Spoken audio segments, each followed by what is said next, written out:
Alrighty guys, so right here we have a 2015 Lincoln MKS. So I wrote right here what we're gonna do.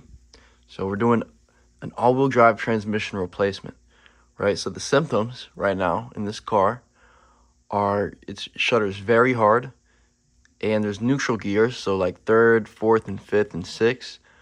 Sometimes they work, sometimes they don't. There's a big clunk there too. We don't get proper shifting. So definitely in these transmissions, the clutch pack is bad. And this car has 156,000 miles. So it's not like this is premature wear. This is probably a normal, just lifetime thing. You know, the life of this transmission has just been used up. But regardless, it's still a great car. So we're going to just replace everything. Or not everything, but the whole transmission. So we have a new one right here. It's not new. This one's still used, but very low miles. It's got about 80,000 miles instead of 160. So this is, you know, this one has double the miles. This one has half that. So what we have here is a torque converter that came with the transmission. I paid about $600 for this to get it delivered and shipped here. All included is $600. And then right here too, we have a brand new torque converter from Ford. So that can also be why these transmissions go bad. A lot of the fluid let's say the clutch pack goes, right? A lot of that fluid gets mixed in with the torque converter, high heat from it spinning. And the way the torque converter works is all this fluid spins in here and it mixes very fast and it just completely shits the entire transmission out. So a new torque converter in here expands the life tremendously. So this should go for another 100,000 miles pretty easily with no transmission problems. And if we do fluid changes, ooh, it's probably bulletproof. So this one right here, pretty well maintained engine, but the transmission, I'm gonna try to get you guys a better look at it once I remove the airbox and everything. It's pretty cooked. It's pretty cooked, not gonna lie. And this is the all-wheel drive one. So this one has the what's it called, the transfer case right beside it. The transfer case resides right here. So we need to remove that, drop the differential, or no, I'm sorry, not the differential, the drive shaft. And yeah, so we're gonna get started with this. I'm gonna go ahead and take out the battery. We're gonna take out the airbox and a few other things as well with this. So yep, let's get started. And so looking at the board, this is the procedure. We're gonna remove the intake, the supporting trim, the starter, hoses, drain most of the fluids. And then I said we're gonna support the engine and transmission with a hoist. We're not gonna do that. What we're gonna instead do, you can use a brace bar on the top that goes from fender to fender and basically hoist up the engine while you remove the transmission. Instead, the top mount that is up here, we're gonna let the whole engine hang, basically. This mount's gonna be supporting it, and right below it, we're gonna have a little brace with a jack. And it's gonna be bracing it up from the oil pan. And we're gonna put a block of wood there too to give it more support. But then we're gonna go from this side over and have this crane go right over here. And it's gonna basically be facing down, and we're gonna hoist up the entire transmission from that. So that's my game plan. And it should work out pretty well. The hardest part is just gonna be unbolting everything in a formal fashion as best we can. And then we're also going to drop the subframe. So the front subframe has to completely come down. So we're going to remove the lower control arms from the subframe and let the shocks and the sway bars and the rack and pinion just hang up there. We're going to be supporting that as well. So yeah, this is going to be a pretty big job. Not an easy job, definitely not, but definitely worth it. I mean, this car has no other issues other than that. There's no check engine lights from this as well. The motor turns on every time, runs great. The interior is immaculate in this car. So, and it's got the double sunroof too, and it's got the best sound system. So, alrighty, we're gonna go ahead and get these wheels off. Let's go ahead and take this off. I'm gonna go put this to the side. Take this off, and it's very easy to get these off, these wheels. So that's a good sign. Okay guys, next step. So before we start this, and the battery's all in here, everything's in here, right? we want to make sure that the vehicle is in neutral and not park. If it is in park, we're going to have some issues with turning the crankshaft to loosen up the torque converter bolts. And as you can see, there's about 3 bolts on this torque converter. So we're going to need to spin the crankshaft a bit, turn the engine over. Alrighty, so I went ahead, took out the battery, 2 10 mils on here. You need a pretty deep wrench. So I got this little impact right here. That worked good. Got both of those off, 10 mil on the negative and positive terminals, taking that out. Now we're gonna need a 14 and another 14, and we're gonna get this battery box out. And then the air box too. Alrighty, we're gonna go ahead and get out this MAF sensor right here. So go ahead and move this to the side. Go ahead. You're gonna want a flathead and just unpop this little red thing in the bottom. Just like that. Just like so. And now we can take this top cover off. Alright, I'm gonna go ahead and try to take out this battery box. There's one. And there's 2. There's a clip behind here in the back. And another one right beside it. Alright, after some careful prying, we can take the airbox completely out. That throttle body looks very good. Dirty air filter, but looks very nice actually though. There we go. Airbox is out. So right there, that support, we're gonna go ahead and take this out. The 2 10 millimeters or 8 millimeters went up here. Remove the airbox, then there's 2 10s right there. All right, so with this side one right here, with that electronic part, we're gonna need to get all these out of here. So there's one ground back here as well. This one, you're just gonna stick a screwdriver in and pry up. And then we should be able to just pull it out. Hey guys, so next up is the starter. Starter's right here. So this is basically the configuration. 2 13 millimeters on the side. Those 2 orange ones right there, 13 and 13. And the one to the side of it is a 10. So, alrighty, so the starter, it is those bolts. And then it's 2 right there, 2 13 millimeters. And they look like this. So they're just studs, but also bolted studs, which is very nice. To get it out, we're gonna need to get the gear selector off. This is a 15 millimeter. And then we're gonna go ahead, lift this up and off, and move it to the side.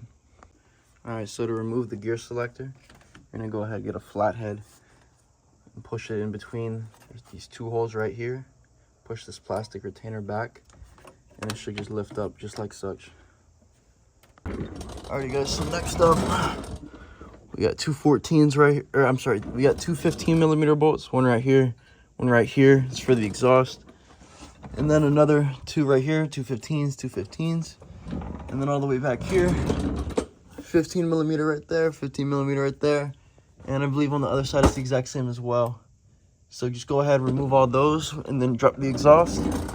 Alright guys, so after you get the exhaust off, there's gonna be 4 13 millimeter bolts right here. You're just gonna get them 1, 2, 3, and 4 for the drive shaft. Alrighty, after that, go ahead, get your Phillips. Unscrew these 2 bolts to gain access to the torque converter bolts. Alrighty guys, so next up right here, the 2 steering rack bolts. It's gonna be one right there, it's an 18, and the other one's right there. I already got that one off too, but that's an 18. So 2 18s. Alrighty, next up, we got 1 lower control arm bolt right up in here. As you can see, it's right in there, right there. It's gonna be an 18. And then we got 2 right down here. Those are gonna be 2 15s. So we're gonna take both of those out on both sides, and that's gonna drop this lower control arm. Alrighty. So next is those 2 13 millimeter bolts for the sway bar. Both of these, we're gonna hit both of those. Alright guys, so once you get the sway bar bolts off, we're gonna go ahead, tie the steering rack right there. Just tie it right up to this this shock on both sides. I got this belt wrapping across it, and this basically picks it up and elevates it pretty well. So when we drop this, you know, the sway bar is going to stay up in here, but the entire subframe is going to drop. So that's how we do that. And all the lower control arms are dropped too, as you can see. All right, so now we need to get, there's 3 of these torque convertibles. You take off this plate, and then this torque convertible is right here.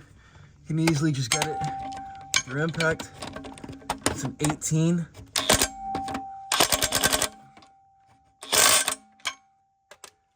And then able to come out.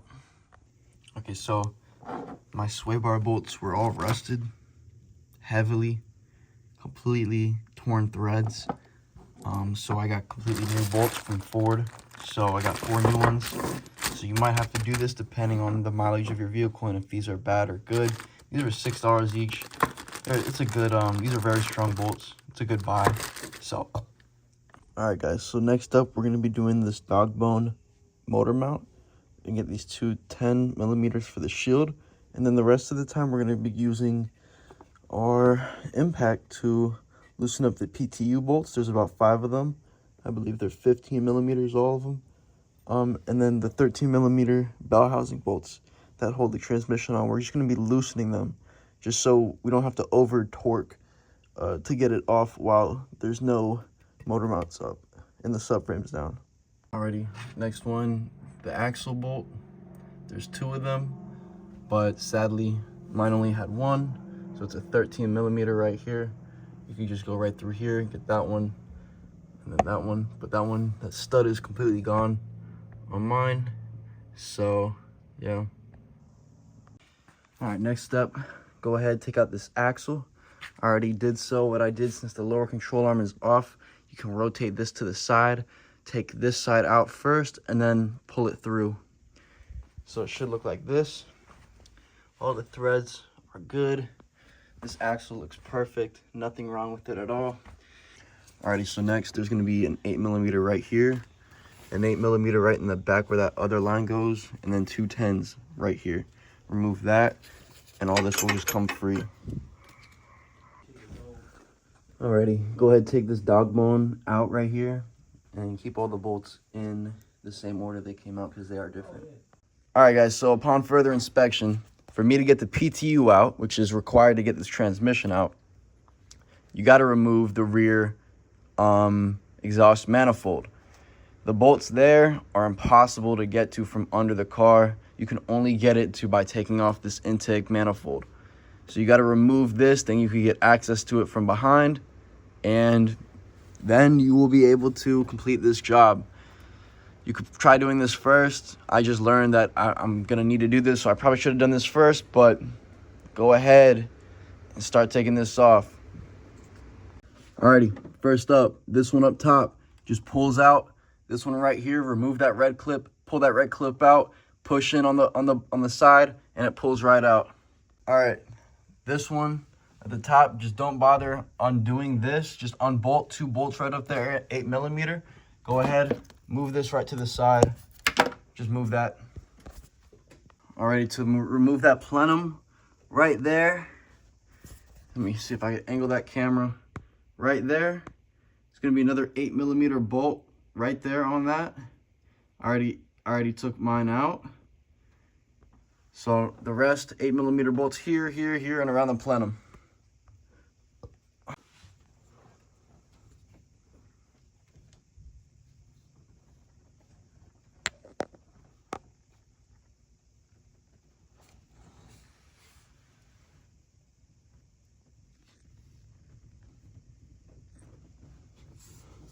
Alrighty, after you take all those 8mm bolts off, go ahead and just put everything to the side. Now what's exposed is the back side of that engine.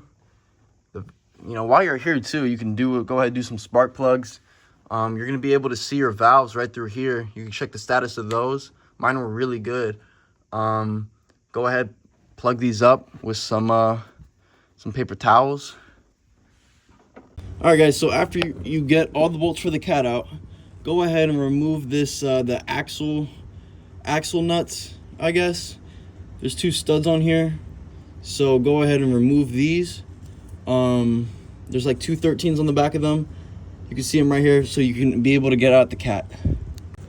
Alrighty, so next, go ahead. There's gonna be 5 13mm bolts right here on the bracket that holds in the PTU. Gonna be 2 in the back, 3 on the block right here, 2 on the PTU itself. Go ahead, remove those. They're pretty simple to get out. Alrighty, so we got the PTU out. It looks pretty good. When I rotate this, it rotates pretty good. No weird noises, no bent gears, nothing out of the ordinary on it. Seems really nice. A little bit of a pain to get out. What you should do, getting it out might be harder. What you could do is drop the subframe first and then get this out, no problem. I bent my subframe a little bit because I didn't want to drop it while it was already loose. Better way of action to do it, drop the subframe first, then just take it out. You won't have to bend anything, it should be fine. And the subframe's not really bent, it's just one of the motor mounts is in the way, so you just gotta move it. I just bent it back as well, so it's not that big of a deal. But besides that, it's out. So I'm about to drain the fluid in here, put new fluid, close it up, and yeah.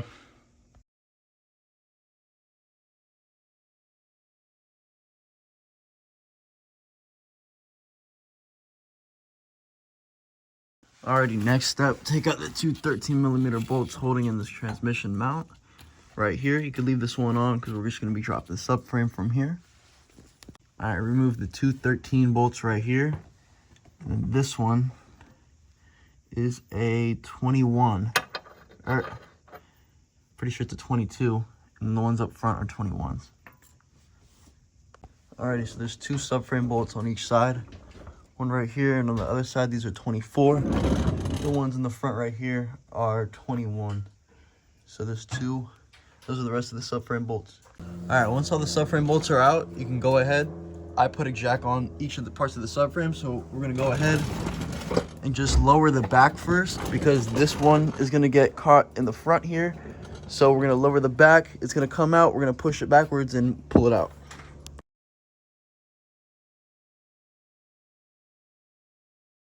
Alright guys, so when the subframe's out like this, the transmission is just basically hanging in here with the engine. Now we're going to be taking out this axle. So go ahead and remove the axle nut from right here. Take out the axle because you could just drop it down. And then we'll be taking out the transmission. Okay, once the axle is out, you're going to go ahead.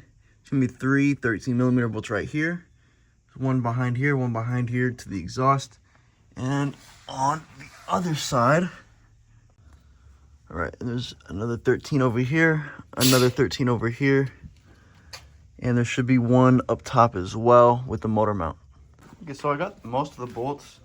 Can't really show you on the transmission that's in the car, but the ones that are pretty easy are these 2 up here, the one down there as well.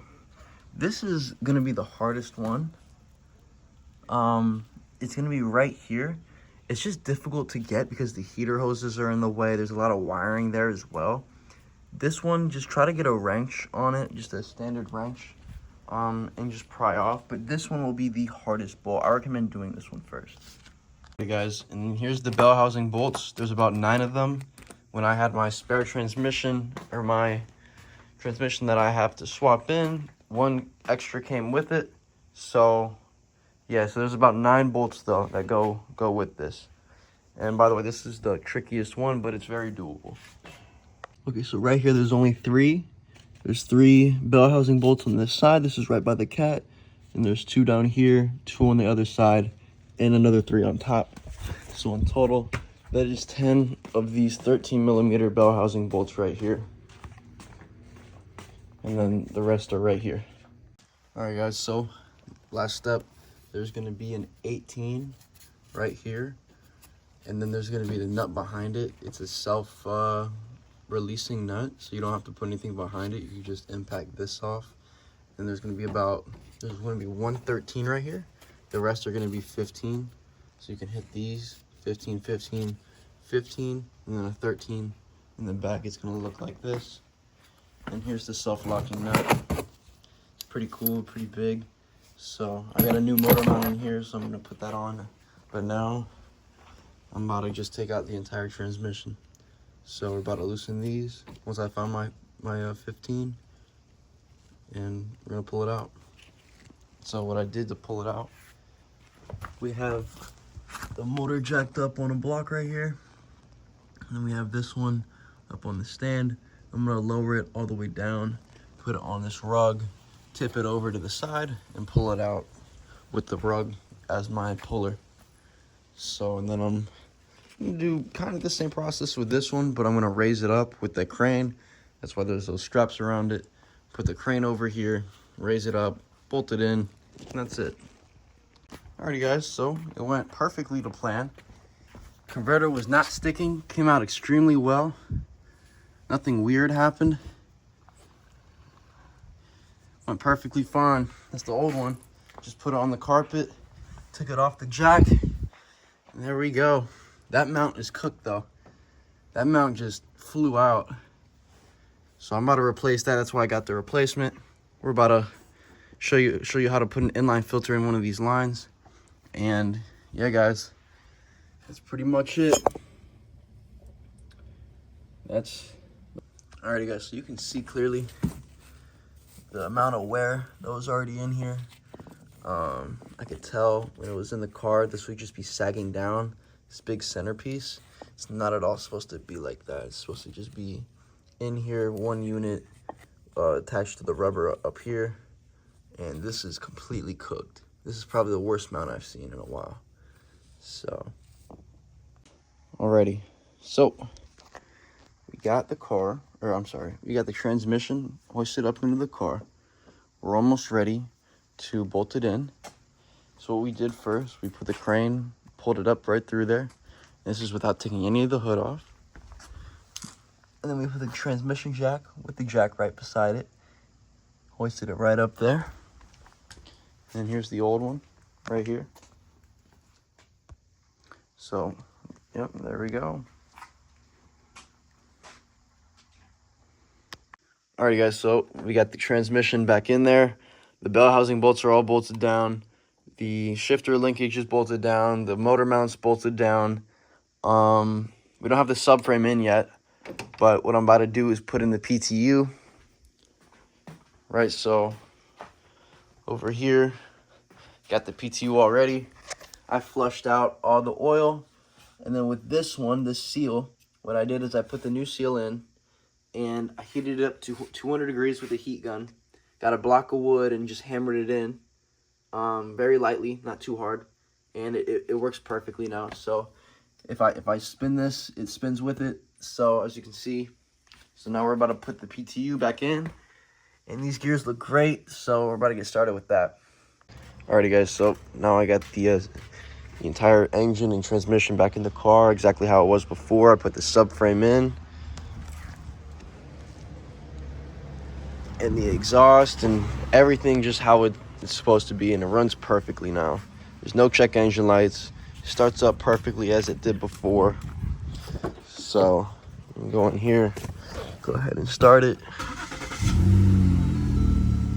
No check engine lights, no nothing. It runs great. I did a test drive. All it needs now is an alignment, just because, you know, of course the control arms and the steering rack is a little bit off, but that's it, man. It just needs an alignment. Runs and drives perfect now, so yeah, great car.